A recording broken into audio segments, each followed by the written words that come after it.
Good afternoon. Happy for a second, Tuesday or Wednesday. This week is going so fast. And as I say this, I'm like, are we really Wednesday or are we Tuesday? And I'm all confused.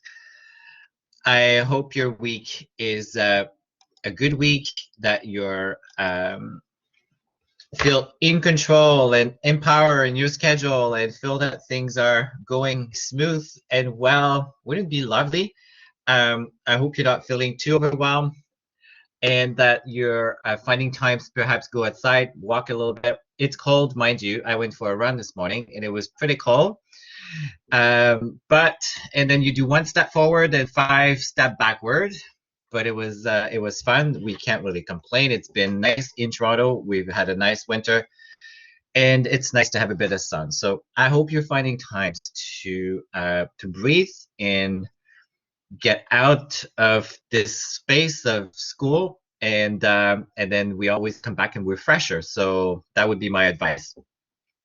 It's easy to get really caught up and forget sometimes what is happening around us and who's around us. And I would say, as a professional, when you come to businesses, and I can see that you guys are very passionate and very dedicated to what you do. And I'm one of them, and I was one of them in businesses, but I've learned, and this is what I'm trying to teach you in this class.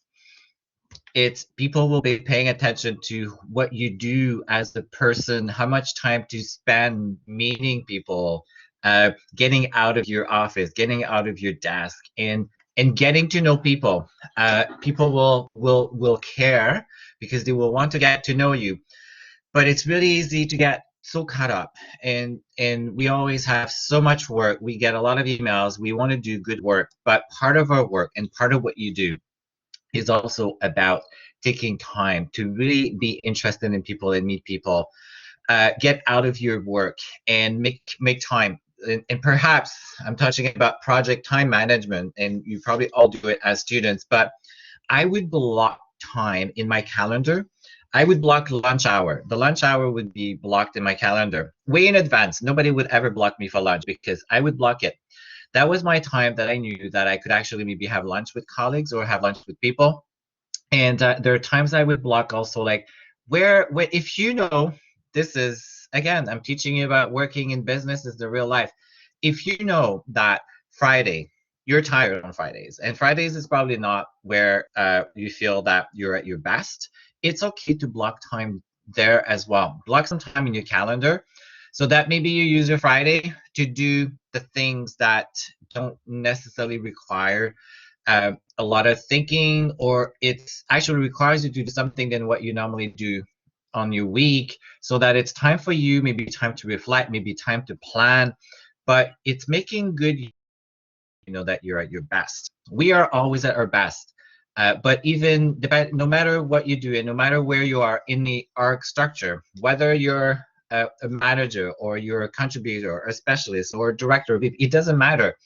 We all need to be in control, or feel that our schedule is, we are in control of our schedule, and we book time where we think that we are the most efficient. This does not mean to block all of your calendar so that no one can book meetings, but it's okay to book an hour per day that you block in your calendar, and no one will be able to book you, and no one will know that this is something that you book for your time. If you don't, someone else will book it for you. And that's no good. You have to be in control. So I done that. I would book my lunch, and Friday, I knew on by Friday, when get Friday, my brain is actually dead. Like, I'm really, really tired by Friday. I'm exhausted. What I would do actually is where I would have time on with my team. So I would book time with my teams, and we would meet every week. We would do a recap of what happened, how they're doing, how they're feeling. And it would be time to just laugh a bit and let go and talk about what happened maybe Monday. It was not about necessarily meeting. We would meet. We have an intent, but it was not necessarily as formal as a meeting where you actually talk about brainstorming on how do we solve for challenges. It's okay. So as manager or as leaders, no one else will do it but for you. So think about that. So that said, I hope you have a good week. We're still midway, but it's almost the weekend. So we're going to continue on the topic of yesterday. yesterday we did not even have a chance to actually look at the file, the PowerPoint, but we've had some very good insights from Sarah for her discovery and her introduction to the topic. Sarah basically touched pretty much everything that we wanted to touch when it comes to structure. So it was really helpful.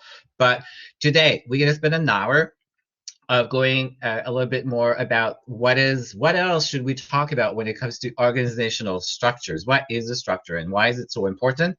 I doubt we're even going to be able to talk about business types, organizational types. So as I said, this class is designed, this is a new first time we design it, right? So sometimes it's hard to know exactly how much time we will spend on a particular area. I don't want to rush. I'm not here to rush and put everything as many things. I want to put things that will resonate with you, that you'll feel that you're going to be able to take. If that means that we're going to go from 10 topics to 8 topics, that's okay too. That is at least my philosophy. If anybody has a different opinion, I'm happy to see how do we condense more, how do we squeeze more. But if we have to talk about organizational types next week, then guess what? That is what we will do. I do want to spend an hour today on working about the project, our roots project. We're going to go into the document and we're going to, this is the only time we have this time blocked. Anybody who's here can help and participate, but we're going to do that. I think it's important that we can talk in more detail. Some of us has online through the chat, but now we're going to have an hour to do just that. Okay, so a few reminder, I need to have a signed NDA. We all need to sign the NDA. So very important. We need to have the NDA signed so that we can actually talk to Roots Canada. So very important. And I'm speaking with them tomorrow. So I have tomorrow in the afternoon, I have a quick introduction with them. So this is for me and for me to introduce myself to them. Then for them to know about what it is that we are going to do. What are we all about? Talk about the school, talk about the class, talk about the program. So they've seen the curriculum. And James said, well, I share with them the curriculum, but it's one thing to read it, it's one thing to hear it, right? So it's going to be a way for me to introduce and get to know them as well. I will share any insight with you. And what I will do is I will also try to take some of the questions that we have that we can answer. I'll see what those might be, and maybe we'll be able to talk about them today. And so I'm going to get some answers from them too. I think we have an hour schedule. I doubt it will be an hour. I hope not. But please don't feel excluded. I had just never had a chance to meet with them. I know James personally, but I don't know the team. So I wanted to give them just a quick brief overview. And then what I'd like to do with them is propose that we have our official team kickoff next week with us and then with them so that we can introduce, say hello, and we can get through our items for our kickoff that we're actually going to be exploring today. So that's the update, but I need to have a signed NDA. If there's no signed NDA, you cannot be participating in the project, and the project is 50% of your mark. So it's a requirement. Thank you for those of you who participated in Lucy's case. So we're going to talk about Lucy. I also posted Lucy's responses on this week's lab, and I also put some questions for you to explore with your team. So today, our hour 3 is about the lab. So the lab is relevant. And in case we don't have a chance to talk about Lucy, then I say, please go through Lucy's responses, and you'll see that a lot of the discussions that the teams that have actually participated and posted on the discussion board, you'll see there are a lot of elements that, in fact, Lucy has experienced in her journey, but you'll see that there are also nuances and then maybe some addition things that you didn't think about. And no worries for being late. There's no such of being late, particularly on this class. This class is actually up to you to do whatever you want. The same class on Wednesday is we expect all students to come, but hour 2 and 3, it's up to you to define how you want to use it. All sessions are being recorded, and particularly hour 3 today because we're going to talk about the project plan. So thank you for coming, and my pleasure.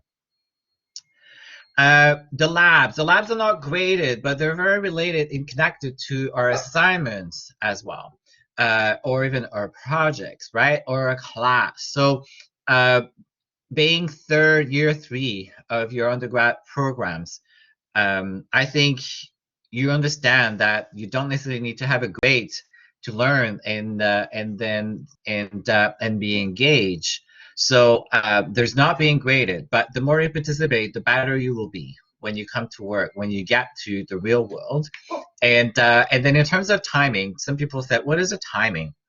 Well, think of if I were you, I would do the lab as close as possible to the sync session so that it's fresh in your head as well. Now you have until the next sync session or block of hours to complete that, if that's maybe a timeline that you want to put to yourself.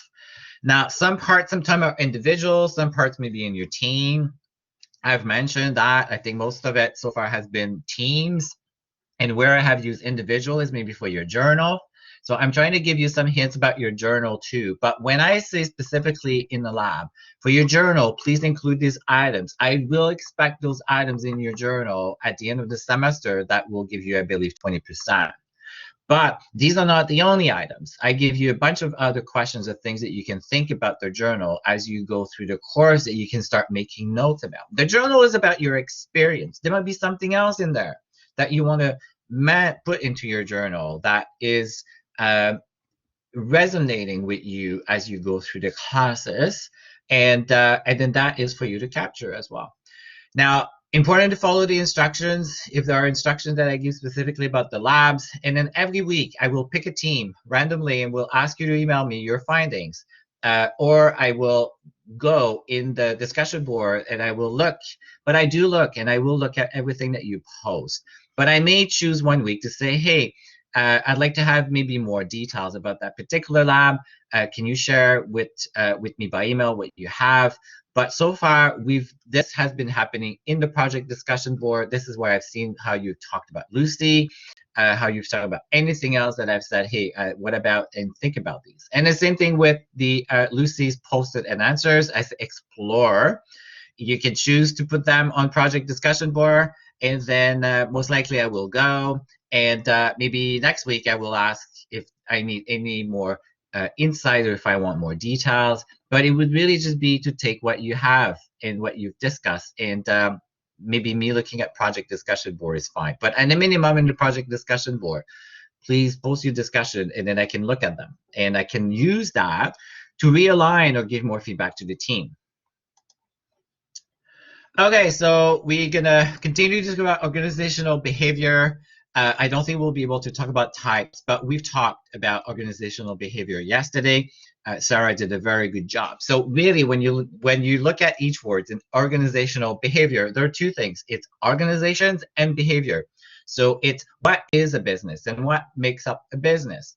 And this is why I went to my MBA, because initially I wanted to understand better about people, about businesses, about business, and how do we run businesses and what's involved in business. I felt I was pretty good with behavior, or in general when it came to user behavior and consumer behavior, but I wanted to better understand businesses, and it was really helpful for me. And in fact, my first class that I did in my MBA was organizational behavior, and I loved it. Actually, I loved the teacher. She was really, really in the field and really, really pleasant, and she had a lot of relevant experiences. I'm actually using my old material and I was very, very structured and very organized when I was in school. You see, it's a big binder, and it's all about organizational behavior. It was not as much online at the time, so but it's probably the class that means a lot of things for me. First, it was my first class at the MBA, and I was like, oh my god, what did I get myself in? But it was probably the class I enjoyed the most because it was about people and people in organization. So here's a definition from the book, and this is a textbook. It's available on the Humber library, and this is how to define organizational behavior. And Sarah has given us some very, very good definition yesterday as well. So here's another one. Organizational behavior is a field of study. Some people, that's all of what they do. So they do psychology, they will do PhD psychology, they will specialize in organizational behavior and organizational psychology, and they will look at impact of individuals, so you as people, groups, so how do we work in groups, and then the structure of a business. So the structure and the environment and the culture and how a business is structured and how you can navigate through the business, and we've learned yesterday, is really, really important. It will allow you to do certain things and not other things. It will put obstacles in front of you, or it will open up doors to you. And we talk about corridors, we talk about rooms. So we talk about power, relationship, empowerment, politics. So these people, these specialists, this is all of what they pay attention to. And then they look at individuals. What are people and who are people? And if you remember, this class is about business, people, and teams. And then this everything has been built around this. So we look, or they look at us within businesses. And the main purpose is we want to take the knowledge and we want to improve organizational effectiveness. So yes, we are working, we make choices of working to a specific business because we want to feel that it's a good place. We want to feel that we make a difference. We want to feel that we contribute. But the business is in business to be profitable. The business is in business to remain in business. So our ultimate goal together with a common goal is to actually bring success and make sure that the businesses are able to do and achieve. So that is really organizational behavior. It's easier said than done. And there is a lot is happening. But before we talk about organizational behavior in more detail, I want you to think about, and you want to use the Blackboard, the tool for Blackboard, the text. What is an organization? So maybe you guys want to type in some keywords. So when you hear organization, what do you hear? What resonates with you when you hear the term organization? So me, it's people. So you can do, or chat is fine too. Balance between culture and structure. So we have culture, we have structure, we have mission, right? Teams. Yes, we have cooperation. We have goals, team goals, business goals, team goals, team collaboration, balance. Yes, influence,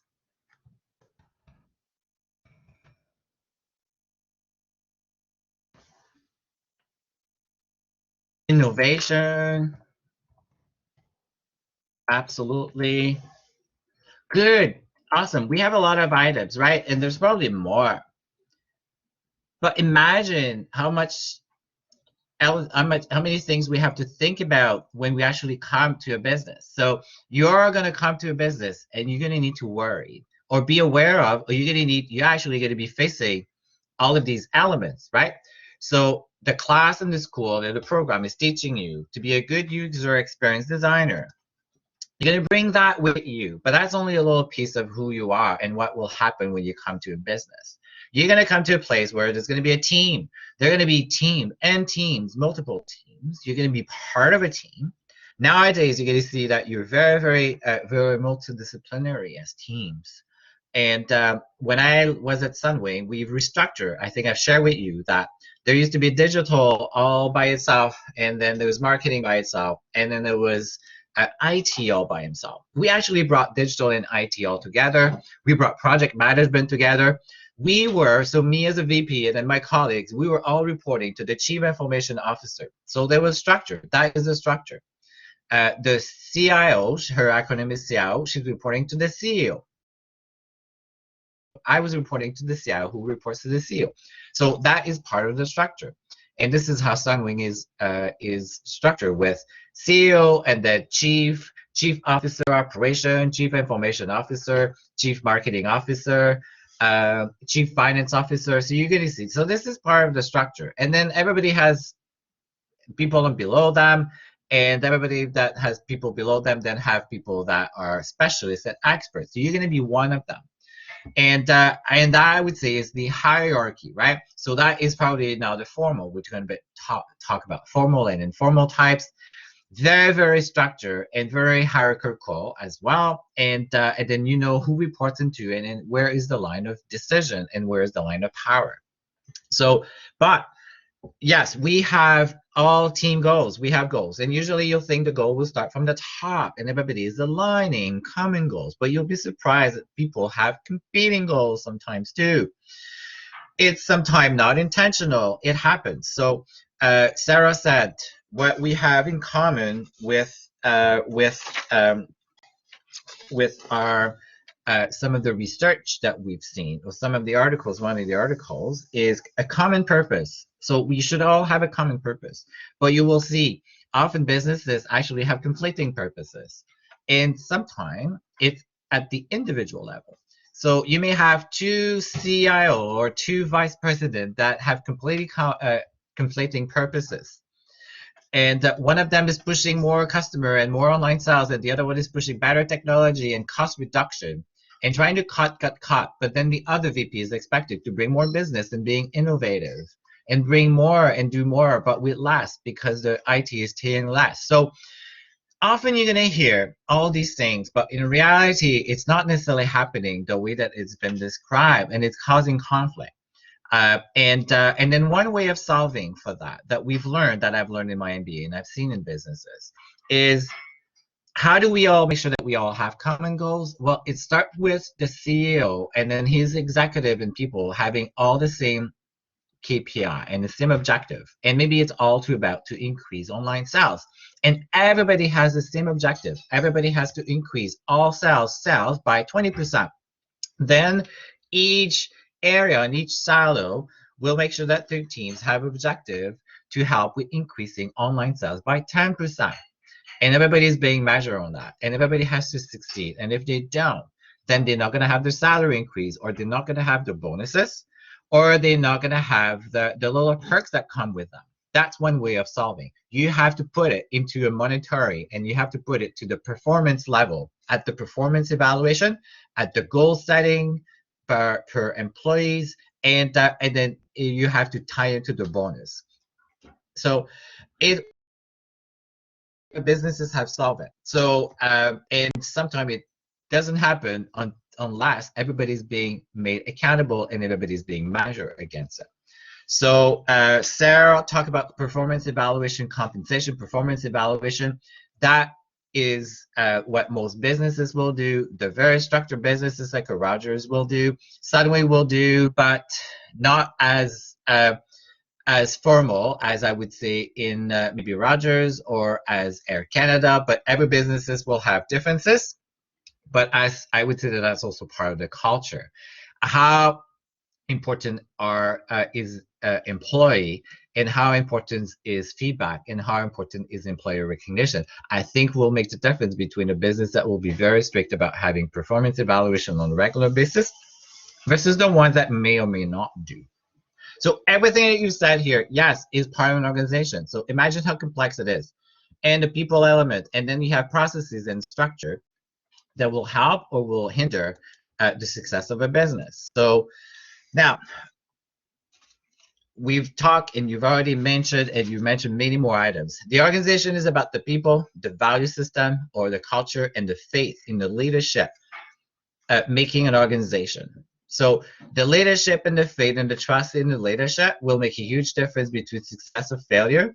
And it's from the people, the value system, and the faith in the leadership. So people have to trust that the leadership is the best leadership in place. And what happens when they don't? Then they start doubting and they start going around.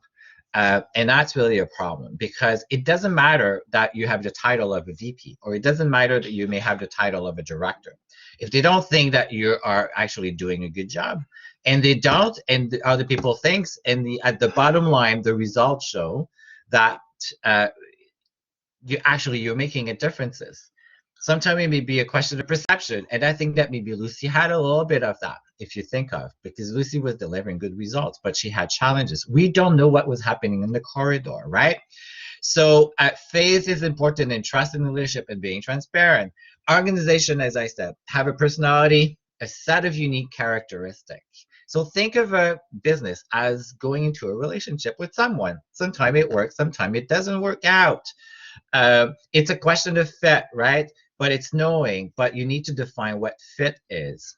And if you notice, if you've done some job interviews, often HR may say that you were not a fit, but they're not going to be able to tell you exactly why, because they actually could be liable. And you can actually probably find out something that they were just pretty much not being able to really point and assess, but it was just a question of feeling. And then that is really difficult to argue and debate, right, in court. So they stay away from being too specific. But really, they're saying that maybe you're not going to fit well, you're going to be happy with the culture, or because they feel that your personality may not be as adaptable. And we're going to learn more about what happens when we look at business types and the things that makes businesses different, that may be important to you or not important to you, that at the end of the day you may not care or care, that you may actually choose or not choose to. But a business is like individual, and then sometimes it works out, sometimes it doesn't work out. You may do very well in one setup and not do very well in the other setup. I doubt that you've changed as much as a person. If you think back to Lucy, Lucy was actually very good in who she was. Maybe her way of being with people, maybe the way she interacted with people was actually very well adapted to Air Canada. Maybe it was not at Rogers. Maybe it was actually perceived and actually doing many things against her. We don't know yet, right? It has a set of rules and value. We're going to talk about values and rules. The rules, the structure and the rules will tell you what is acceptable, what is not acceptable. Very small example, being late. There are some businesses, some culture of being late is fine. In other places, being late is an insult. And actually, they can close the door on you and you're locked outside. And you can get a warning. You can get to probably lose your job. Where other places, it's actually cute to be late because it shows that everybody's busy. And it's been late means being busy. In other places, late means disrespectful. I've seen our CEO at Air Canada Vacation lock the door on people being late at meetings. If you're late, you're too late. You don't belong. And she said that on several occasions, if the CEO is on time for a meeting, why can't everybody else be on time for the meeting? But what is she saying here? She's saying everything that the CEO does is okay. But we've seen that, you will see that in businesses, the CEO has a huge influence on what happens below them and what's acceptable or what's not acceptable. But sometimes they're not even aware of what is happening either in their business. So there are norms, what you can and what cannot do. Teams, you will come to a team that will have norms. You're going to need to learn about what's acceptable, what's not acceptable. The challenge is you cannot sometimes ask the question directly. And even if they tell you that this is how we conduct ourselves, you may actually find out that in the corridor, it's completely at the opposite. So to be successful, you need a unity of command. So Sarah talked about common purpose, power, authority. Someone has to be in charge. At the end of the day, you need to have someone who will make the ultimate decision. When there is conflict or when there's disagreement, you need to delegate as well authority and responsibility. So the CEO cannot do everything. This is why he hires CIOs and COOs. And this is why they hire VPs. And they need people that will make the right decision for the business. Now, this is very important. When you decide and when you make decisions for the business, you should always think about what is the best interest for the business. What is the best interest for the business before your own interest? Unfortunately, a lot of people do the opposite. A lot of people will do what's convenient for them. What's going to give me my raise? What's going to give me my next promotion? What's going to give me the next salary? What's going to give me the wall of fame? Sometimes may not be what's best for the business. It takes maturity. It takes maturity to be able to put aside your own interests and really think what is best for the business. So you have to think and be aware that it's normal to wanting the best for you, but is it the best for you? Is it the best for the business? Of course, we all have ambition. Of course, we all have goals. Of course, we want to be the next probably director or the next VP.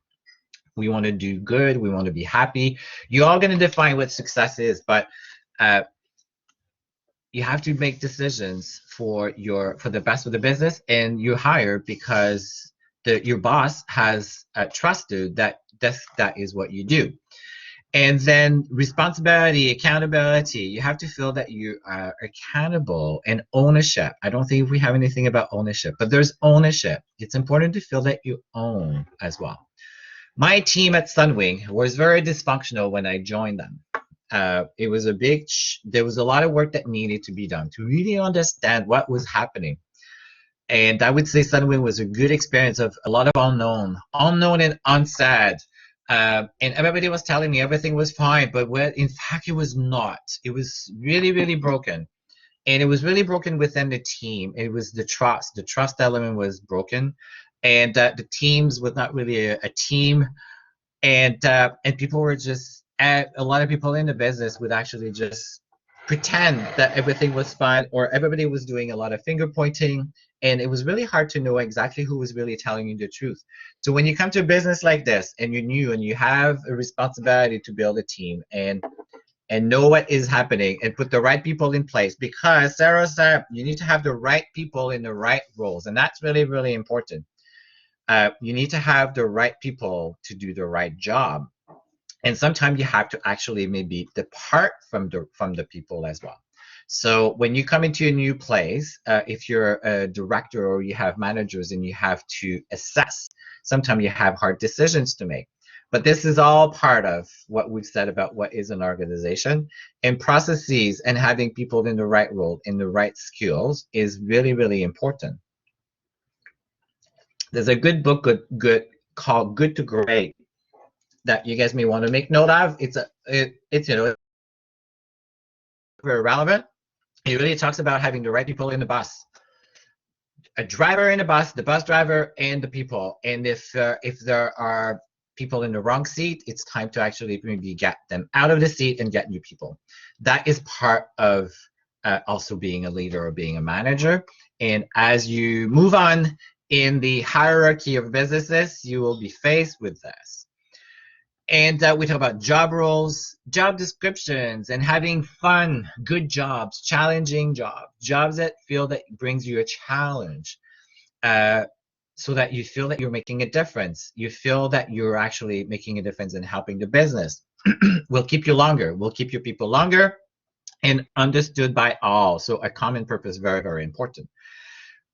Organizational behavior. We've talked and we've heard Sarah telling us a lot of insight about what is organizational behavior. I just have a slide that talks about it's a discipline, and it's empower, and it's the acronym is OB. We're probably going to hear OB. It's easier. It's human psychology, business administration. It's about behavior, about people. It's also being able to identify the right employee behavior. What do we want to see in people's behavior? And we also want to do that to grow the business, but also to avoid losing people. One of the biggest challenges that most companies have is losing people, retention, employee retention. So in your next interview or your first interview for your job, that is probably a question you want to ask them. Now, are they going to tell you the truth? Maybe they will, maybe they will not. But you may want to ask, what is the employee retention? What is the employee retention for my team? How long do people stay? Now, that's a tricky question, because think of digital. You're in UX, user experience design. Most of you, or not all of you, are touching products, digital products. Maybe you're not. Maybe you're talking about services, design, in-store experiences. So nothing to do with digital. But knowing how long do people stay is probably an indicator of how happy are people with the company. If most people actually only stay a year is very short in the business. A year is no time. In a year, you don't have a lot of time to really find out about all the business. Think about all the things that we said. An organization has all of these elements. To maybe be able to figure out through 5 or 6 of those elements in a year is probably an accomplishment. Okay, so a year is probably a sign that there's really probably something really, really bad happening in the business, to the point that people are really, really stressed or tired or fed up, and they go. Or it could also be that they're not paying their people very well, but people have taken on their job. But you think, would everybody fall into that category? Probably not. Okay, so you want to know, how long do people stay? People are understaying a job. When was the last employee survey that they've done? Companies like Rogers and companies like Sunwing will do annual survey to survey their people. Actually, annual survey is not very often. You probably want to do maybe a quarterly survey with your employees. I would probably guess that Amazon or Google do a lot of those employee. So we've talked about, and I think one of you said, I'd like to know more about what other companies do. So why are companies successful? Often successful businesses, it's because they do well in all of these dimensions. But the dimension that I think they probably do the best is about their people, their customer and their people. Some of them will say that they put customer first. Amazon will say that they put the customer first, but very closely with their employee. Yes, at the end, we all have customer. We want to be in business for a customer, but then follow by the employees. How do we treat our employees? Very, very important. There is a study, there are a few studies, I don't have names, but I've learned that in my OB course in my MBA. What they've shown is people initially may be attracted by salary in a business, and I think this is true, still true. You may be interested or attracted by a big, big salary, but it's not what will keep people. Anybody has a guess? What keeps people? So if you know that the salary may be the things that will bring you to a company, but at the end you may actually leave. Why do you think? Why are people leaving? Yes, cultural and benefits absolutely is probably one of them. What else?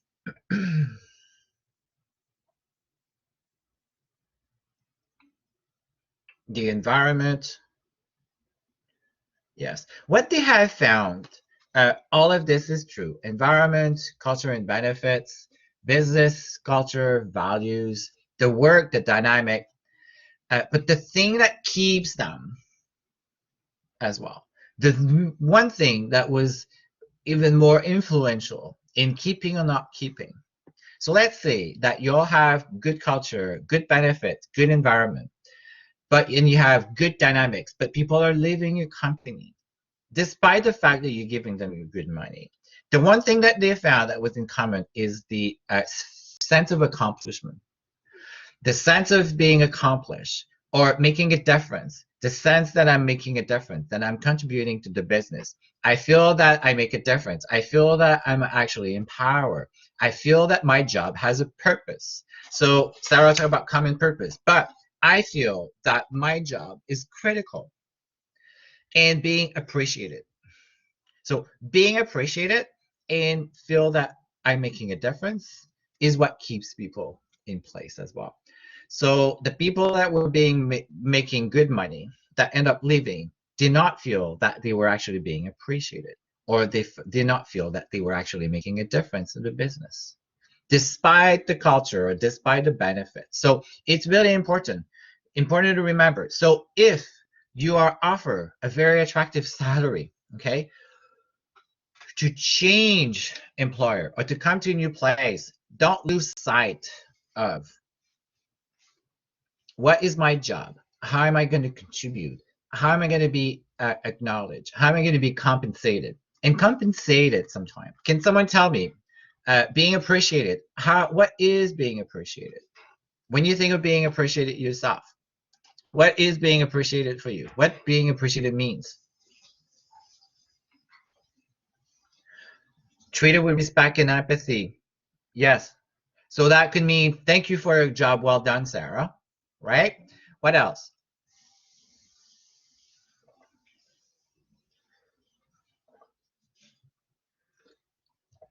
What if I know you've been working hard on the project and it's Friday, we're Thursday, and I say, Alessandra, I know you've been working hard. You can take the day off tomorrow. Do you think this has a lot of impact versus giving you $100? So these little things, okay? And some managers or employees, often as manager and often as a director, you should have the empowerment and the ability to do these things from time to time. And that is what will keep your people. And when I say this, you don't need to be a manager to be kind. You don't need to be a manager to do this, right? So you can influence your manager, or you can give someone's permission maybe to take an extra break, or to take come later tomorrow, because I know you've been working late every day this week, as opposed to trying to get as much as you can out of them. And that is what some businesses do. And you will feel it and you will see that. And that is why some people are leaving after a year as well.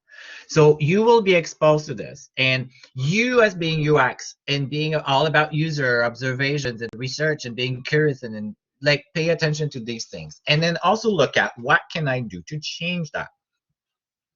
What can I do to change that positively as well to the business? So, but sometimes you will see that it will start from the top. And this is what you see, what's been accepted. In some places, asking more means they think that they get more. In fact, when they get less, people end up leaving. You know how expensive it is to replace people, right?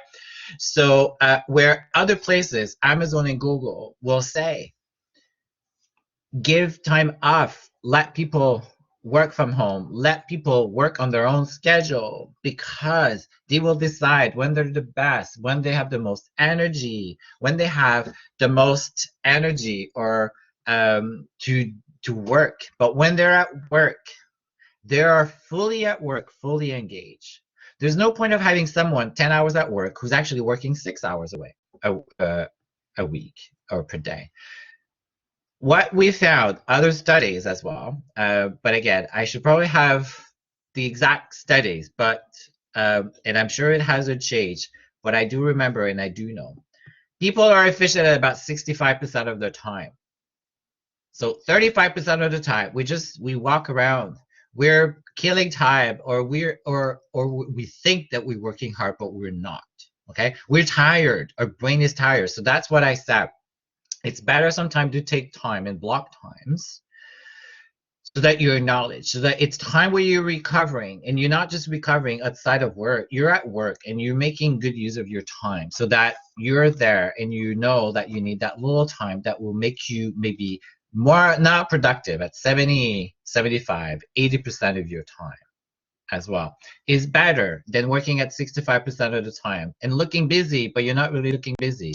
And at the end, if you're not really making that difference in the business, someone will know, someone will see. And they'll say, you look busy, but really, our sales are not improving. The number of requests that I expect you to do are not improving, or they're not where they normally are. They're not where they should be. So it's important. All these things are have to do with organizational behavior.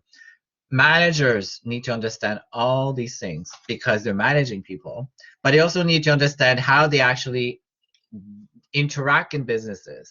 So as a leader, as a manager, you have to think about you. You have to think about the people, and everybody is different. So on the topic of perks, when I say what is feeling appreciated in your business, it will all depend. Think about you who are traveler, who like to travel, and when you think of a vacation, if you think of the word vacation, type in chat, what is vacation? What is an ideal vacation for you?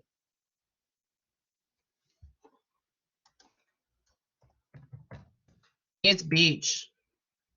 I love being the beach, or I love being by the pool or pool. Relaxing. Some people it's probably a book. Some people, oh, cuddling with my dogs in front of the fire. Lovely. Love it. Dogs. How many dogs do you have, Sarah? Ooh, wow, that's a big family. I have one and she's like, That's not the half of it. I have 3 dogs and 3 cats and 2 horses and 2 rabbits. So I have animals everywhere. oh, that's a big family. It's a lot of That's vacuuming. yeah, that's okay. 3 dogs, 2 cats, 3 cats. three. Yeah. And did you say there's another animal? Did I hear a I have two horse? horses and I have yeah, I have 2 horses and I have 2 rabbits. Well, okay, the horses are like at home or they're like close to home, but they're in the farm. No, they're at my house. I live on a farm, so Oh my God, that is so lovely. Wow. Okay. Well, this is vacation for Sarah is probably where us we would think about a beach because this is a lot to take care of, but it shows a passion and a true love for animals. That's awesome. Yes, fireplace are fun, but our dogs are a lot. But wow, okay. very, very, I'm going to remember your story and I may steal it if you don't mind, but that's really, really awesome. So you see how different things mean different things for us. So the best manager or the best companies, the smart companies, the smart businesses will actually allow people to pick what is how do you want to be acknowledged for their good work. So maybe for Sarah, if I'm Sarah's manager, then I'm going to say, take steps today, and you actually can spend more time with your dogs. Or I will say, bring your dog tomorrow if there's a dog policy, right? So a good manager will adapt to each of their employee and will know what's good for the business if it's good for the business. Now, when it comes to animals, some people have allergies. But I brought my dog. I had another dog before, and she got sick. But I brought her to work, and oh my god, imagine the effect of bringing a dog at work for people that love dogs, right? Like she would run everywhere, she would bark at everybody. She was a mini weedy dog, but it just puts smile, and that has that little effect on your colleagues. That has effect. So this is the culture, is the company culture allowing that. And sometimes the structure will define too. It will depend on who's deciding, who's not deciding. So a lot happens, but the main building blocks of OB is impact of organizational structure on human behavior. The structure of a business, the power, where decisions are made, who makes decision, how flat or how vertical or how hierarchical it is, and that's a really hard word to use. I was using this in my IA course before, and boy, I should come up with my own word because it's not doing me justice. It is really, really important. It will allow certain things to not to happen. The amount of layers that you have. If you remember Lucy at Rogers, there's so many layers. It takes 6 months to even from the moment you have an idea of a project. It takes 6 months because you have so many layers of approval. And it's one way. A manager can only talk to a manager, then they all have to align to talk to the director, blah, blah, blah. Versus where you're flat. A starter company, a flat company, flat, anybody can talk. It's faster. Imagine if we all had this layer of approvals in order to talk to one another. It delays because everybody's busy and then people become bottleneck. Understanding and predicting so that we can actually know what we may think that will happen. So what we think may happen if we actually abolish a perk or abolish a benefit. If we now suddenly no longer allow people to do work from home, if suddenly we allow people to bring their dog at home, there's a process probably, right? There's going to be a process. You have to think about scenarios and then care about structure, technology, and social system. So the structure, the technology, everybody on the topic of technology, we used to have people that only look at technology. You still have a group of people that will look at technology to make sure that in your business, in that school, we all have blackboards, we all have access to Blackboard. When the password is broken, that it's being fixed. So we have a group of people looking at technology. But nowadays, technology, everybody's touching technology. And technology is us, it's people, it's processes, it's devices, it's platform. Technology has become very, very in our daily lives and everything that we do. So we all have a piece to play in technology. And then I also teach information system in another school. It's all touching us. So we can't think of technology and say, oh, this is up to IT. As user experiences, we have to be interested and aware of technology and the social system. We all live in social and in system. So OB will describe behavior in different situations. We'll try to understand different situations and also educate and learn and train, right? So there's a research, there's a learning, there's a testing, there is communicating. Certain way. Why is Sarah interested in a type of person who may be more interested in something else? What happens when I get a perk or I don't get a perk? And then how do I react? Do I become less motivated? Do I actually start suffering in my performance? And is it consistent? Or is it something that just happens? And maybe when it's something that just happened, maybe it's circumstantial, and maybe something is happening at home. Now, all of these elements, as a manager, you have to be aware and pay attention to, because maybe you're going to need to help. Maybe you're going to need to tell them that is help available, or maybe you're going to need to say, I'm sorry, but I'm noticing that your performance is not where it was. I don't feel that you're as happy. But then you have that line of what is it okay to ask and what is okay not to ask, right? As a manager. But sometimes you may notice this from a colleague. You may notice that the colleague is maybe struggling. And then what do you do and how you help them? Maybe they're going to notice that maybe you're busy, but you're the kind of person that wants to take it all on and not ask for help. And look at Lucy. And I think there are some in this class that will take it on and do everything, but not say ask for help. You have to be careful that you take it on and then it becomes a big challenge and you not be able to get out. And now what happens? So what happens if you're always the one who comes in and help and does all? What may happen to other people or other people on the team? Anybody has a guess of what might happen?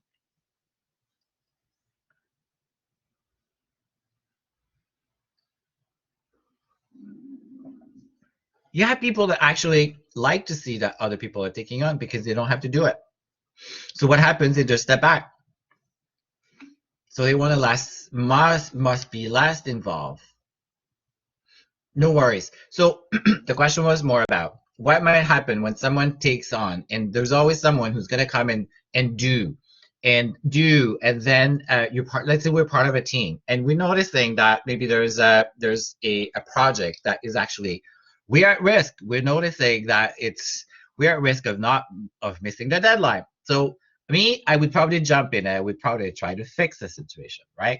So, and this may happen once, or may happen twice, or maybe this happens all the time.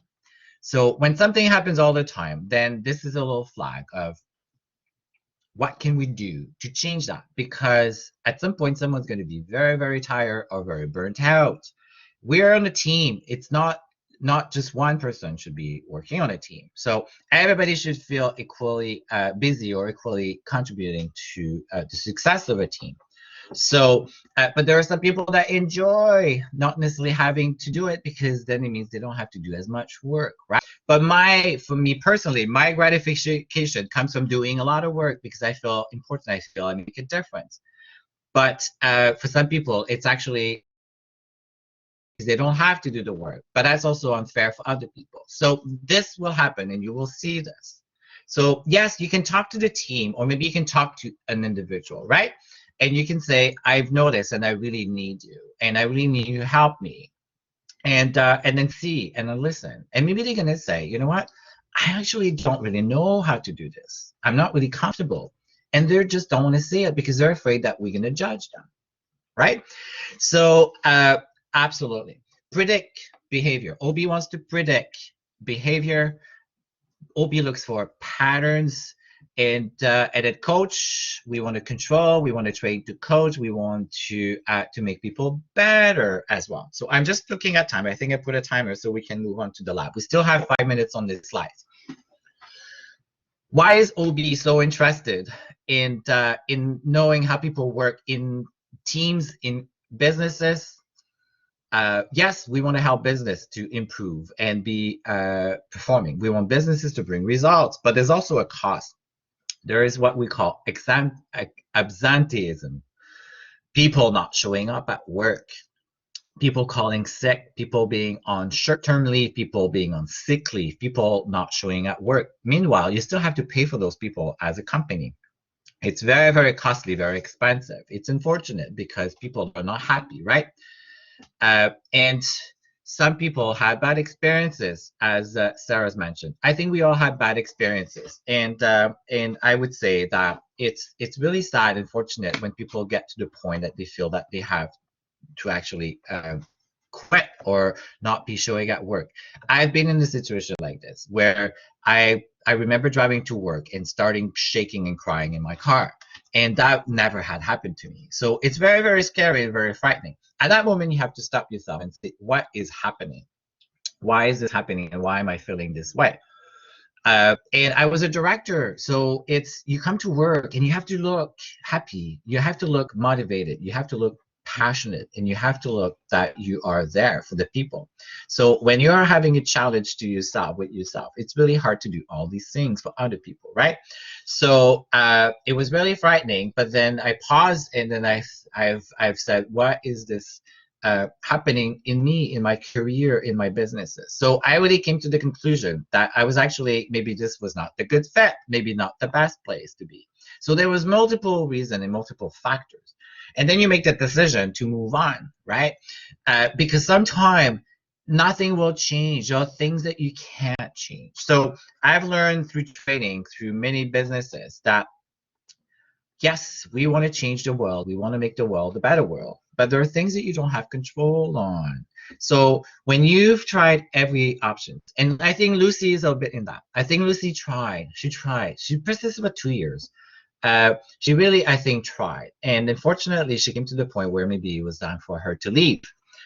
It will happen. It will probably all happen to you. And in fact, everybody at some point in their career has come to a place where they actually probably decided to go. Or maybe they didn't decide to go, they were actually asked to go. And it's okay.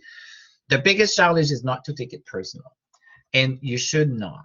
Learn about what could you do different, or what should you have done different. But I'm sure Lucy has learned a few things that she would have done different. But and I would probably try, if I can.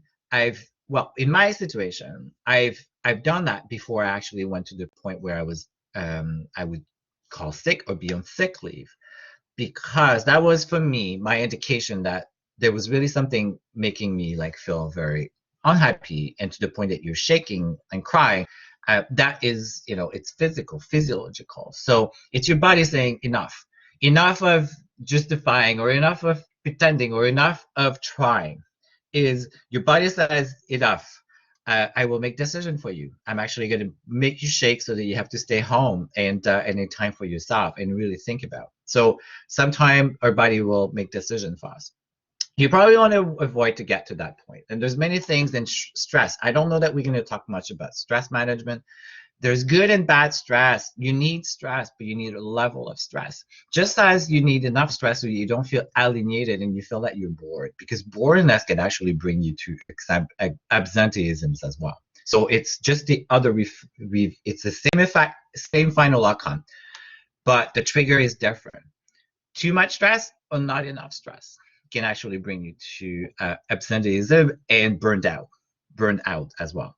So there is more to read if you want about stress management as well. So what is the cost of absenteeism? And I think this is the cost in Canada, annual cost of absenteeism. I have the answer. Anybody has a guess? How much does absenteeism cost to a system? Businesses, I would say probably businesses, insurance companies. Yeah, we're close to business, to anybody, to us as well as individual. $16 billion a year. 16. So it's really, really expensive. I know. I took this from Morneau Chappelle, and I think I put a link for this week's rating. You can get more insight on this and how they've qualified it, but that's a lot of money. That's expensive. Imagine, it's salaries, it's health, for it's sad because it's people. At the end of the day, there's someone behind, right? There's someone who's unhappy. And there are resources and there are ways to get out of that. I had people that went on short-term leaves in my jobs, and it happened at Sunwing. Sunwing. Anywhere else? I think I got some people that got really to the point where they were very stressed at Air Canada vacation as well, and they decided to go. I got to the point where I had to actually decide to terminate some people too on the teams. But I really had one short-term, it was almost long-term disability. She left when I joined, and when I left the company at Sudway, she was still on sick leave. So for different reasons, but when that time you have someone who's at home unhappy, and then you're paying a salary for someone that you don't, and then you have to buy someone else. You have to hire someone else to actually do the work, because the work continues, the business goes on, right? And what happens is someone else has to pick up the workload. And some businesses will try to not have to rehire, and they will look for the rest of the teams that are in place to pick up the work. That will tell you about the business. How do they care about their employees? And then what happens? People get tired, people get burnt out, and people leave. Okay, so this is what you need to be paying attention to. And then when you ask the question, how long do people stay in a job? And if they say 1 year, find out, ask question. Okay, why are people leaving? See how much they will be willing to give you. And if they don't willing to give you a lot of information, that also says something about the business and the culture. So this is on the cost of acceptance and the impact of absenteeism as well. So high turnover, impact on productivity. The company I worked for had such a high turnover in the 30 period that they had to do an internal HR investigation. Wow. Yes, I haven't heard of that very often, Sarah.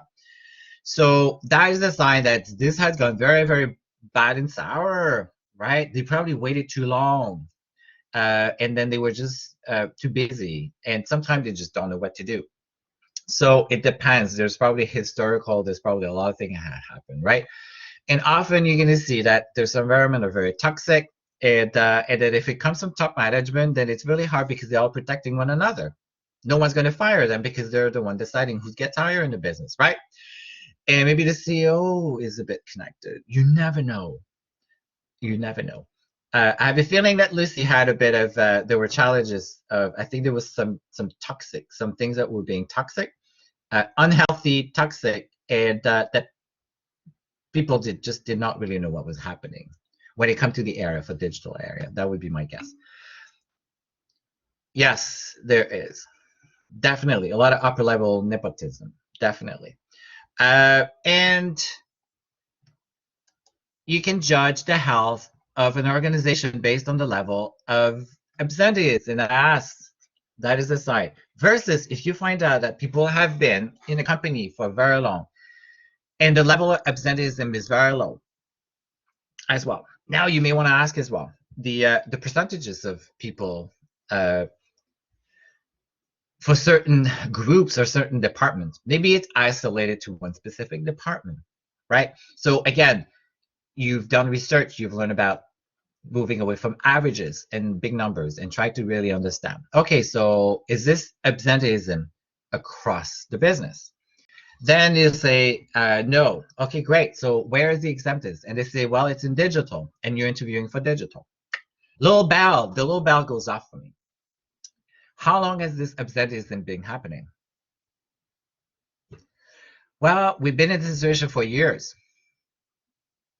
Another bell goes off. Why years? We don't want to run the situation like Sarah, right? So a lot of questions that will trigger more questions. And I would say that is a time for you to ask yourself about if you want to go to this business or not. Now I would do a lot of Google research and search and find about this company and then search examinism or anything you can find online. Look at reviews, look at what people say. Take some of it as a grain of salt, but maybe you want to talk. Now, the other things that businesses that now do more and more is they get you a chance to interview the teams. So your first interview will be with HR, your second interview maybe with your boss, and maybe your third interview, your boss will say, we'd like for the teams to meet with you. Use that opportunity to ask questions and observe. Again, I said yesterday, use your expertise as a researcher, as a user researcher that you've learned for the last 3 years to your advantage. Observe, listen, look for clues. Are they friendly? Are they respectful? Are they on time? Do they shake hands? Are they polite? Do they look at each other and they don't really know what they're supposed to say? Is only one person talking? If one person dominating, let's say there's 3 people interviewing and there's always one talking and no one else is talking, that is saying something about the team dynamic. Okay, so I want you to learn to know all these things, and my goal is that you'll be able to take these and then apply this and then in your next first interview or your next interview at work. So we're going to stop here. So that means next week we're going to talk about organizational types or organization types. Now we're going to move on to our lab, and our lab will be about our project for Roots. So exciting, and I'm sure everybody's excited to go in more detail. But before we do this, are there any questions about this week's, yesterday, or today's topic when it comes to OB and when it comes to organizational types? And I think we are going to be talking more about also Structures, because we've talked about types, and but there'll be more about structures too. So this course again this is our first design, and there's just so much to talk about. But we are going to get to the end, and we're going to have a lot of content and a lot of things for you to take on to your work. Are there any questions, or you guys are good to move on to the project?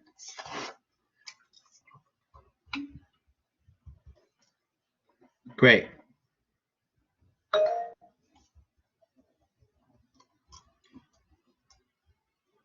So I think we have a question. Well, that means we're good.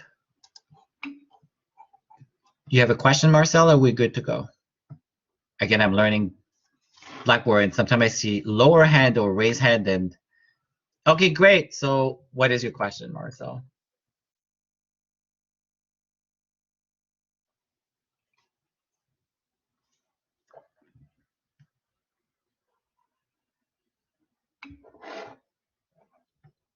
Do you want to type in? Okay, perfect. Take your time.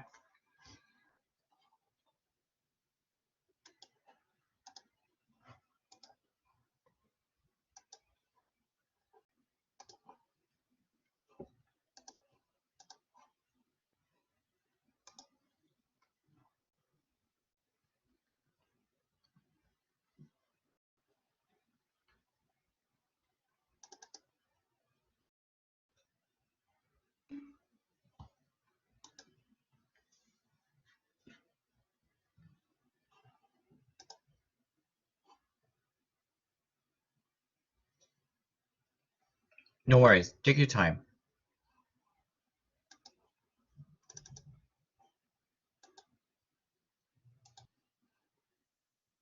Hello? Hi, Marcel. How are you? Oh, hi. Sorry, oh my God. There we go. Can you hear me? Yes. Sorry, I just have a kind of odd question. When you were talking about like how some companies will have someone, for instance, that's on like sick leave for almost like full time, or like it's like it seems like it's like not full time, but it's like kind of full time kind of thing happening. Yeah, short How would term, there's like what we call is short term disability. So it's and I don't know exactly what short term is. Is it 1, 2, 3, or 4 months, or 6 months? And you have long term disability, then that's long term. Usually, you're talking years. They've Mhm. been probably off for years. Yeah, so what would you do in a like situation like that, for instance? Like would you try to hire like a new person, or like ask maybe like the group if like someone would want to take on like the extra work and like give them a raise or something? Like what kind of things would you do to handle that?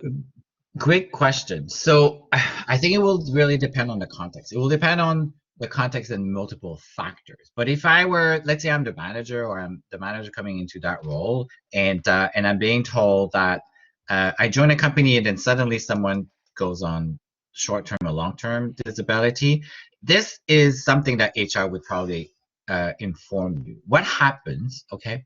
For privacy reasons, sometimes the manager will not even know why if someone has gone on disability, short term or long term. You may actually not be aware. They may actually not even share with you for confidentiality, and that is okay.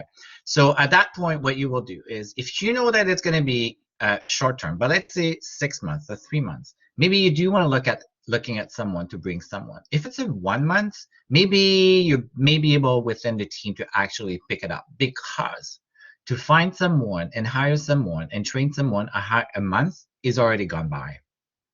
But if it's 6 months, 6 months is probably a longer period of time. So let's say that this person is a project manager, project coordinator, and they're working on the day to day, and it's a very critical role, and no one else is available to take it on. Even though you want to give them more money, you want to compensate them, you want to give them more time off, or be able to, you still decide that it's too much for one person to take on extra, then you may want to hire. But I would say 3 months is probably where I would probably think of bringing someone, so that it's worth finding someone and training them. you will see it's hard to find people. And then by the time they get up to speed, sometimes it takes almost 3 months. So, but if it's 6 months, if it's a year, I would say that is too long to probably try to think that someone else will take it on. What happens is someone else may want to take it on. They'll be happy with the money, but eventually they'll get so tired, they're going to be burnt out and leave. So it's probably when it's a long-term disability or even short-term disability, like 6 months or a year, I would hire someone to take it on. And my experience has been it's never been a challenge to find someone else to hire, because you know what happens in 6 months and a year from now, if the business is doing well and the business is growing, the chances are you're going to hire someone who's probably going to stay. So who's going to stay? Now you have someone who already know your business, and then the person when they come back from short or long-term disability, this you still have to give them a job. That by obligation, you have no choice to rehire them, and you have no choice to hire them and give them even the same job that they had. So that's all legal stuff. But that is how I would do this. Okay. Yeah, that like answered my question perfectly. Even the second half, because I was gonna ask what happens usually with the person that gets like hired on afterwards too. Yeah, so the Canadian law, when it comes to employment law and employees, is really, really in favor of employees. So you do have to give the equivalent or the same job or the equivalent of the job that they had. You had to give them the same salary. So they have to be at the same salary. They have to have a job. There needs to be something for them at the same salary, and you cannot reduce the salary. You cannot say suddenly we do a restructure, we're going to restructure you, and then your job does no longer exist. That will bring you to a lawsuit. Like employees are protected because unfortunately some companies would do that. Okay. So I hope that answered your question. Now my Blackboard just froze on me again. And I'm always noticing this, either when we get close to the end of a session or when I go to a different window, my Blackboard. And I don't know if it's my computer, but you guys can hear me, right?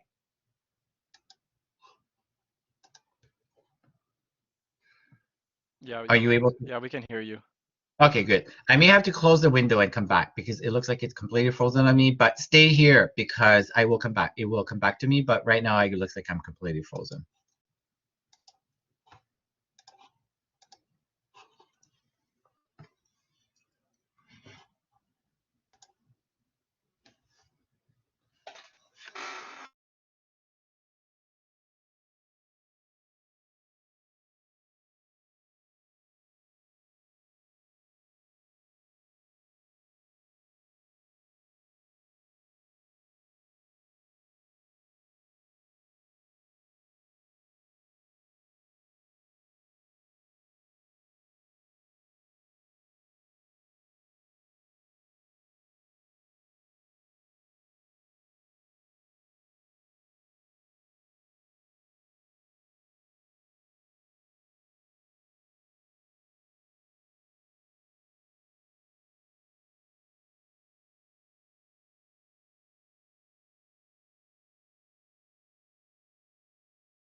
Okay, I'm back. I really don't know why this is happening, but thank you for being patient. It gives you a little time to stretch. Do we need a break? Do we need anybody wants to go and take a 5-minute breaks? We can do that, and then we'll come back and talk about the project. Yes. Okay. So 5 minutes. Let's take a 5 minutes, and hopefully that will give time to my computer to reset to, and then 5 minutes. So 3:45.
I have a student.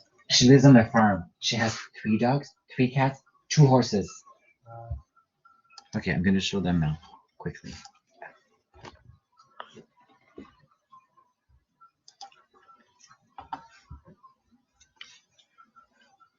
Welcome back from our little 5 minutes break. And this is Mel. This is my only dog, Sarah. I feel like there's nothing for me to compete, but this is Mel. And she's I a. can't see her. Oh, hold on. Mel, come here. Oh, she's being Oh, funny now. I hear her. Can you see me now or? No, Oh, I can't see you. Might sharing be my video. internet. Because I cannot see you either. I don't know if you're online or not. Can anybody see me? Okay, good. So maybe it will come back. Great. So a few people see me. It's probably Well, my Wi-Fi is probably slow. That's why it's not loading. probably.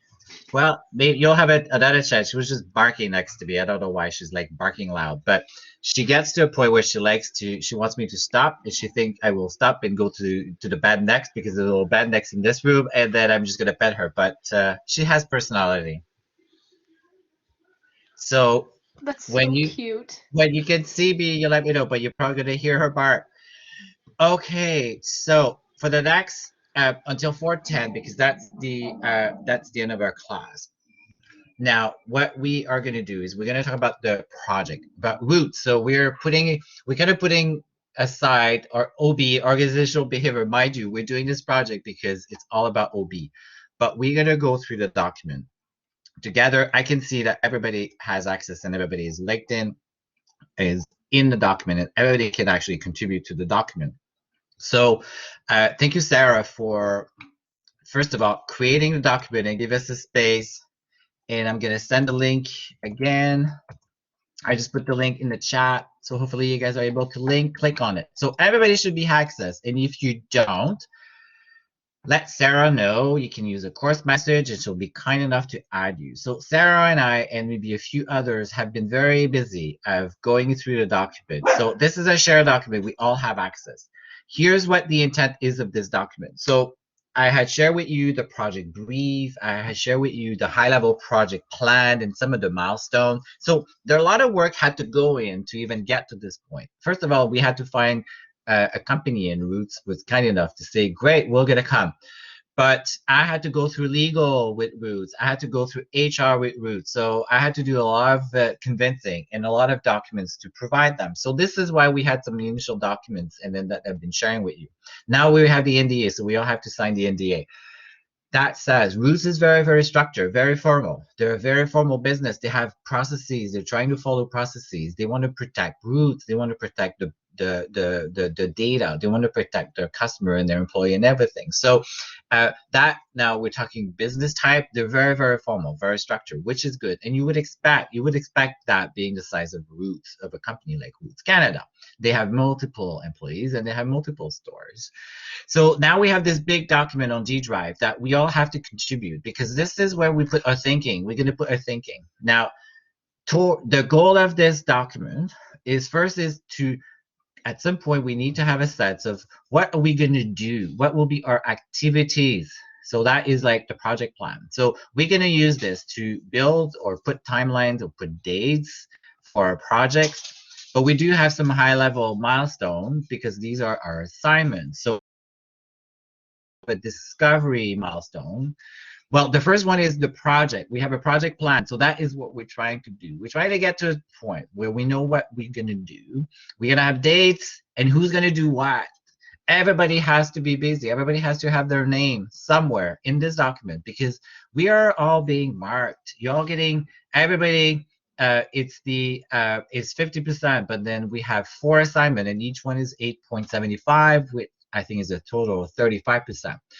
But in order to get points, and in order to have points for each of the 4 milestones, you do need to participate. Not everybody's going to get all the points, because if I see that the quality of the participation is not there for certain individuals, you're going to lose points. And I have provided on day one some breakdowns, but I think I have included here a bit more information of what am I going to be looking at, so that I'm going to be able to put a mark to everybody and the teams as well. So it's going to be teams, and it's going to be at the people level. Now, here what we've been doing is we've been putting everything that has come to our mind so far. Myself, what the client has told me, what some of you have thought of when you think of roots, and based on our discussions since day one. So this is the main document. So far, correct me if I'm wrong, Sarah, but this is the main document where we are actually all working and capturing all of our notes, all of the thinking when it comes to the big project.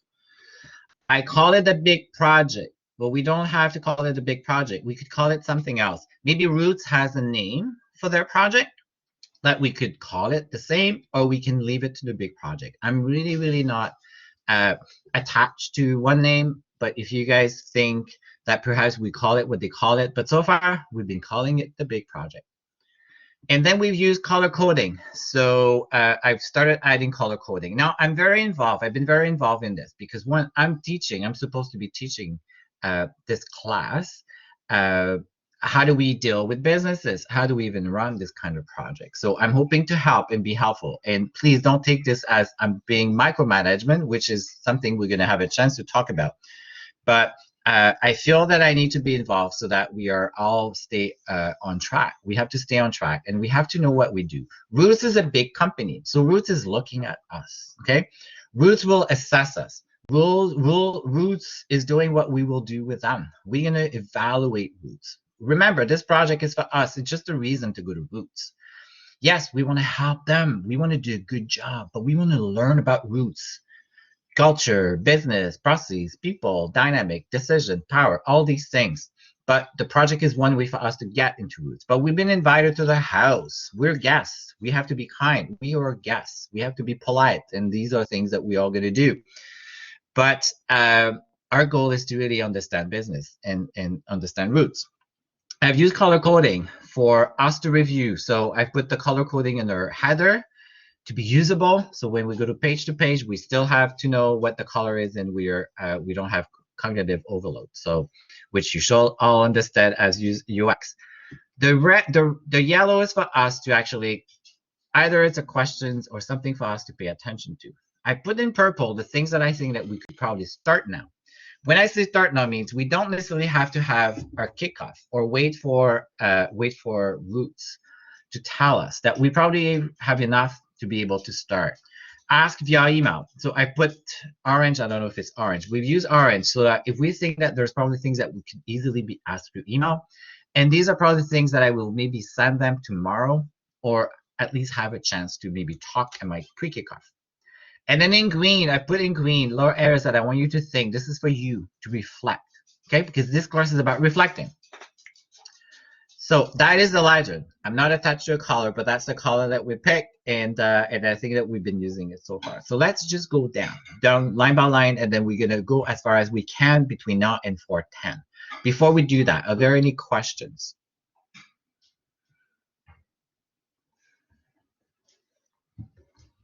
Just to let you know, this is a process I would follow if I'm treating this as real life, and this is what I would probably do. It's not very advanced and very sophisticated, but at least it's one document for now that is putting everything that I have in my head and everything that we have in our head, and we're trying to capture so we don't lose. And it's in one document that we all can share and all contribute. So it's efficient. We can all make changes, and it's live updates. And anybody can contribute. And in fact, you all have to contribute. Now we're going to start putting names next to the activities. What's really cool about this document, if you haven't used this document before, is you can chat. So at the top right corner, where you have the share blue button, you can see who's connected. So at any given time, you can see who's connected, and then you can chat. I can say hello, and you guys see my chat. So you can, it's like you're collaborating. This feels like we're in Blackboard, and we can collaborate. We can even talk. We can talk and say, hey, I'm a. So I would say we should probably, or you should meet outside of class to maybe work on this document too, and invite me if you feel to. But next week, I'm aiming with Roots. I'm aiming to have our first kickoff meeting next week. So it will probably going to happen on Wednesday or Thursday. We can pick, we can decide when actually not Thursday, but Wednesday. But there's a chance that Roots may say that they don't have availability on Wednesday and they want to do on Thursday. So we may, and I will let you know if that's the case. But we should, or you should probably meet outside of class and maybe work on this document. And if you want me, you can invite me and I'll be happy if I can to come and help as well. But I doubt that we're going to be able to do everything just in those sessions that we have available, at least to get us to where we need to get for Wednesday to have our kickoff with the client. So Roots Canada, they're very interested. One of the reasons why Roots was really interested in working with us is they know that you guys are smart, young, smart audiences. You are user of technology and you probably fit their demographic and their customer very well. So they're really hoping that they will get very good insight. So not only from a UX, user experience design specialist, but also as a potential customer. So don't feel limited in what you find in terms of what you've seen maybe in other business or other brands that maybe will help Roots in our discovery or in solutions or in the design or in the experience, anything. They are interested in your expertise as well as prospect customer or customer of technology or similar brands, okay? So they will be very, very excited to hear about what you think we could do better, what they could do better, and they will trust because you guys are in their demographic, their market. So don't lose sight. They're not so interested about process. I'm the one who's looking at process so that we all have a structure and we know when things are delivered and we have a plan and we know where we're going, because that's kind of my job as a professor or as a leader or maybe as even a project manager. I'm kind of playing a little bit the role of project manager, but they're more interested about the meat, the content, the substance, what will come out of this. So don't be limited. Don't be afraid of thinking of ideas or thinking of what you see. We need to avoid all of us emailing to them because there are 13 of us. So we're going to be talking a bit more about the communication process, but we can't necessarily be sending them 13 emails. Or they may tell us they're okay. They're okay to send 13 emails. So, and maybe I'm going to validate with them tomorrow. But we need to look that we're structured. They will look at us and they will expect that we're structured. They will expect that we talk to one another too, which anybody would expect in any companies. Now, my goal is we're going to do such a good job and they'll be so excited that Roots will say, this Humber class is as good, if not better, than some of the agencies that they worked with. Because I really think that we can come to that level of quality because I will bring and I will help you and I will guide you and I will share with you what I have learned in my 20 years of working with agencies or working with brands like Roots Canada, that they will go, wow, the quality is good or better than what we've been paying companies for. That would be my definition of success. Of course, I want you to learn and I want you to feel that you're good, you've accomplished, in which we will. But I think they will be impressed. That's my opinion at this point. But we all have to play our part. So how we communicate and being cohesive and show that we are talking to one another and we're not asking 20 times the same thing, will also show that we are organized as a team. Anything we can do to help them save time will be welcome. Yes, Sarah. Okay, so we could do that. So maybe we go fast. I can go fast. We could go to the streams and the team. I think that's very, very valid point. So there are some items that I want you to read as well on your own. So I expect everybody to at least have read or read, if it's not today, very early on this week, so that you will be aware of what's in the content. But what we want is we want to agree on the teams and on the streams. So we're going to need to put teams, team names, and then the teams will also going to need to think about who's going to be within the team, who's going to be tackling. But we have a bunch of streams. We have a bunch of, we know, and Sarah and I and a few others, we have come up with what we think are buckets of activities that are probably relevant to group together. for example, team leads. We're going to have team leads. We already have team leads, and the team leads will play a very critical role. So we already have the team leads in each of the teams. That's awesome. We talk more about the team leads, but the team leads for me and for us, or the project manager, or anybody, we are going to be talking to the team leads to know how each team is doing, and if all the teams are actually on time or they're doing okay with their activities that they have their names associated with. So that's going to be very, very important. And they're probably going to be the team leads, I believe, with the project manager or the team leads and myself. We are going to be at the weekly meetings with Roots Canada to give them an update, and then we're going to report back to the entire class of what happened and how the meeting went, and if there's anything that has changed. So thank you for those of you that have been volunteer. I don't think we need to spend more time. I think we know who the team leads are. We already have the names, and thank you. Project plan and scoping. So that is what we're trying to do at this point. We're trying to plan and project plan and scope. It's a team exercise, but do we have one person who's in charge? Do we have one team who's in charge? Or do we have one person? That's a question, and we don't know. But I'm definitely helping and involved, and I know Sarah has been very involved, and that is what we're trying to do today. But is there someone who wants to be the project manager to help us, to really get us to next week and get us to a sense of the streams have accountability, ownership, names of which stream is looking at these? Maybe we have 7. And then also have dates and start putting dates, and then have all of that together so that we can present that to Roots. Do we have someone who wants to volunteer to do that?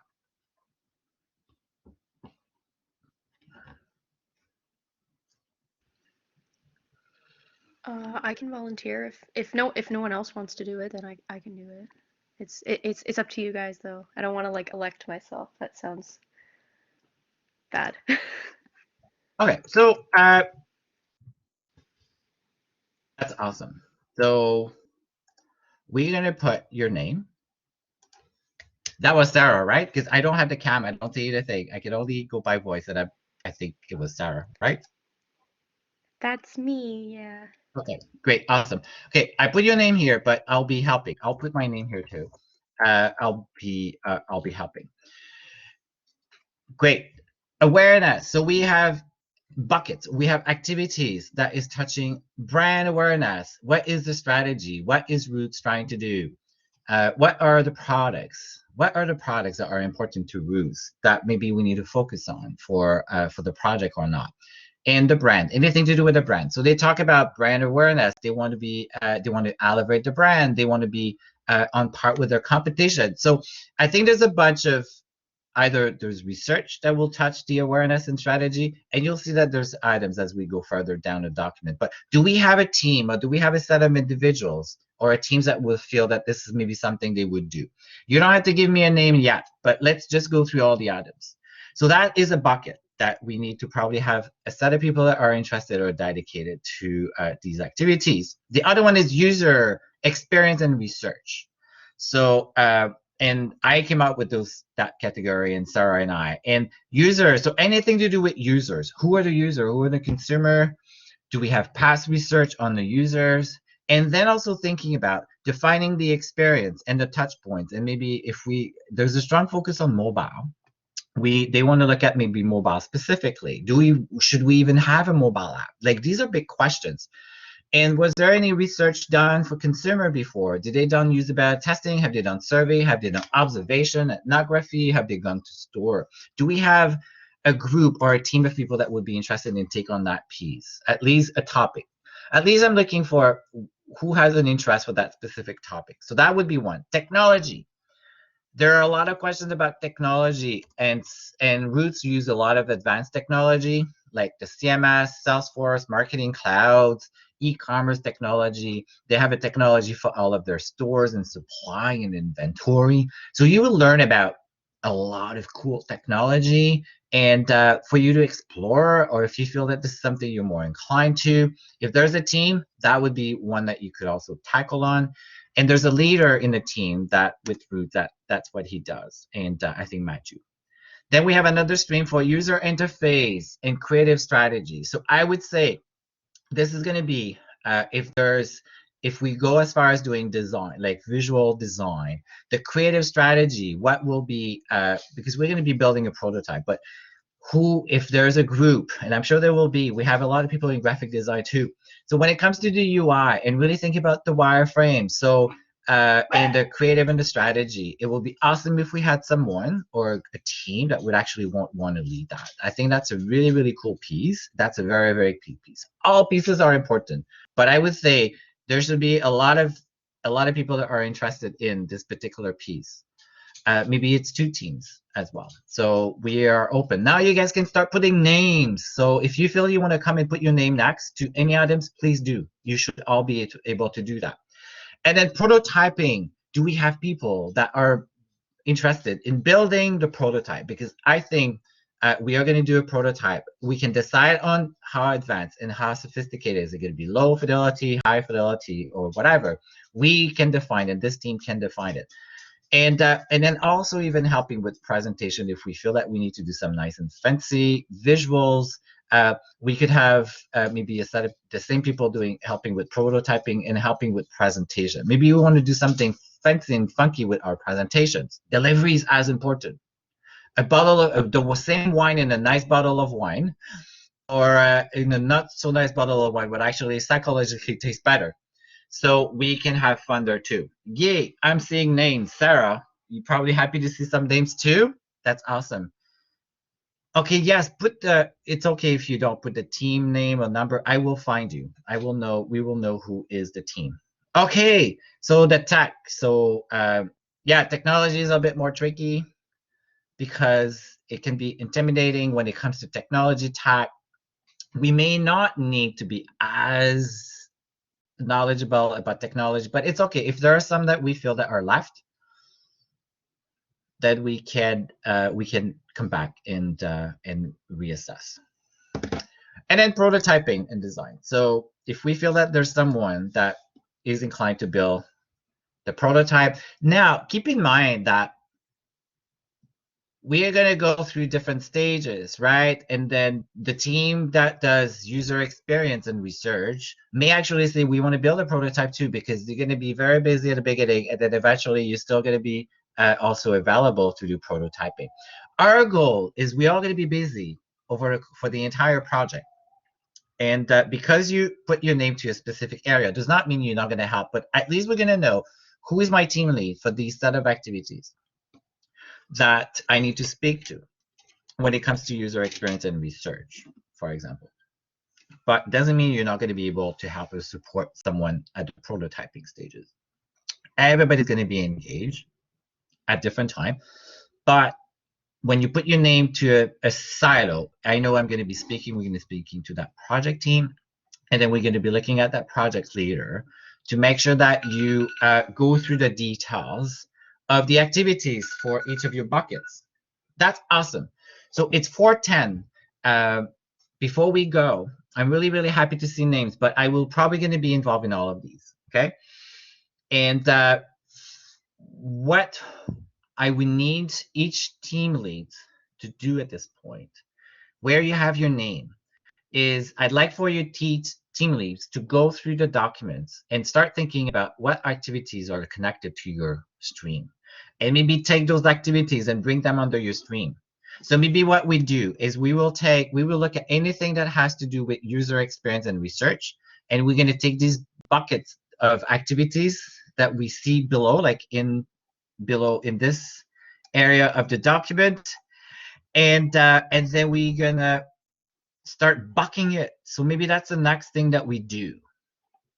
So at this point, don't think of dates, but I need all leads with their teams to bring all the activities that are related to your stream. So Marcel, you will look at anything to do with user interface and creative strategy, but I know it's going to be a challenge because it's almost like we're doing information architecture in categories and we try to group things and we're going to, what does we mean by this? But let's take a try.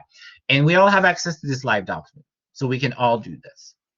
So I'm available. Me, I can stick around and I can help and maybe move things. I can stick around.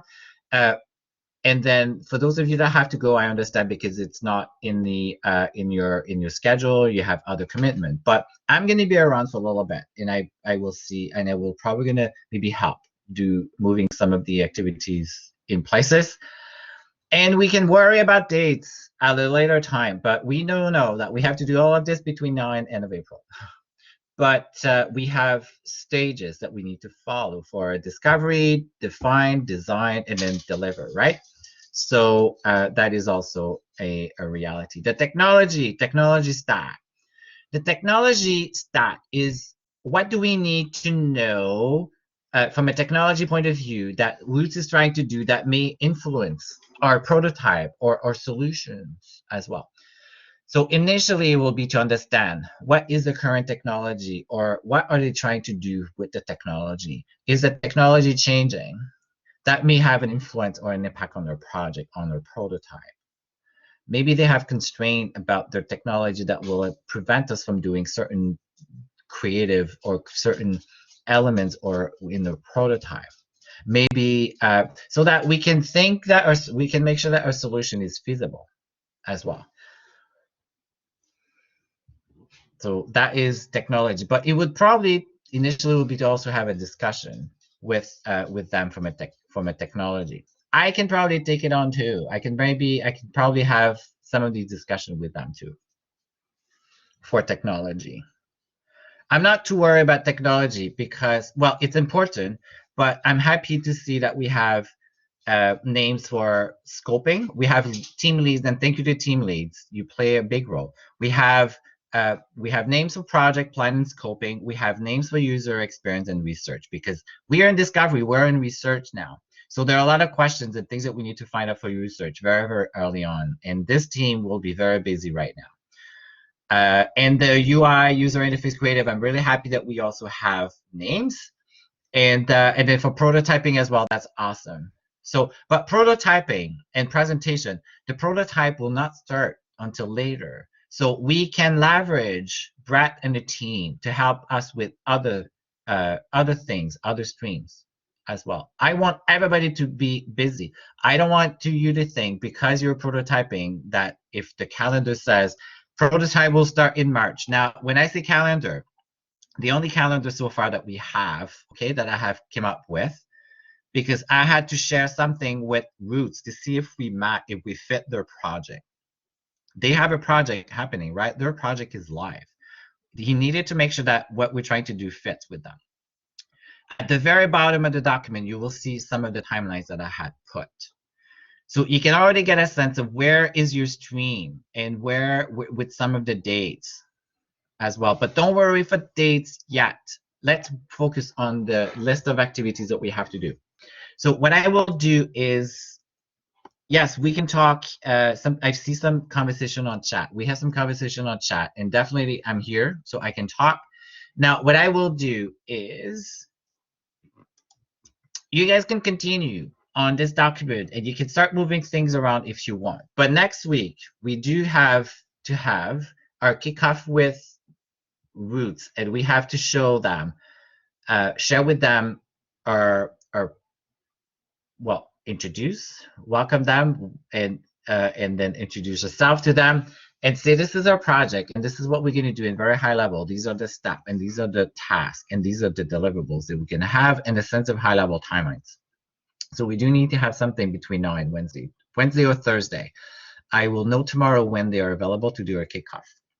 And I will know when that kickoff is. And we may, if it's not convenient for everybody, I will try to have the kickoff in our scheduled times, in our sync or async, so that you guys have it blocked in your calendar.